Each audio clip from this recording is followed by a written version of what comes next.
في طالب مصري اسمه يوسف نادر عمره 22 سنة. أنا تواصلت معاه لقيته رايح ألمانيا بيستلم جايزة. إيه الجايزة؟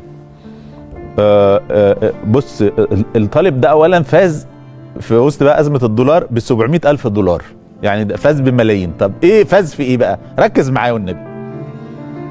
في مسابقة لاستخدام الذكاء الاصطناعي في الكشف عن محتوى لفافة من زمن روما القديمة بعد أن صار بركان فيزوف الإيطالي عام 79 بعد الميلاد. يعني إيه الكلام ده؟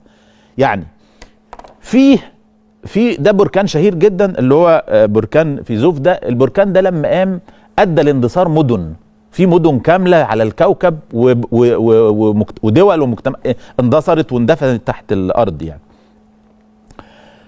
ففي برديات مهمة كانت موجودة قبل البركان، فلقيوا بقايا منها حتت، يعني مثلا زي ما يكون دي البردية مثلا، فالبركان لما قام حرق معظم البردية وفي حتة.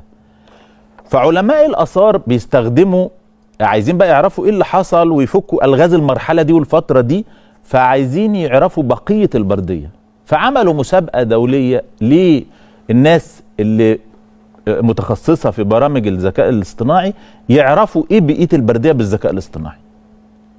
فهذا الشاب المصري العبقري نادر استخدم الذكاء الاصطناعي في انه يعرف البردية مضمونها كان ايه، ويجيب لغتها ويفكها اللي هي لغة روما القديمة دي، ويفكها ويدي لهم ايه الترجمة كاملة او المضمون كامل لهذه البردية.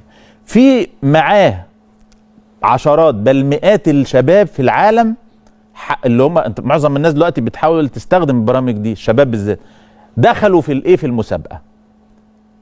بيقال اكتر من 2000 حد دخل في المسابقة، هو واتنين كمان اللي فازوا، وكل واحد خد 700,000 دولار. ده اللي انا بأكد عليه. تقدر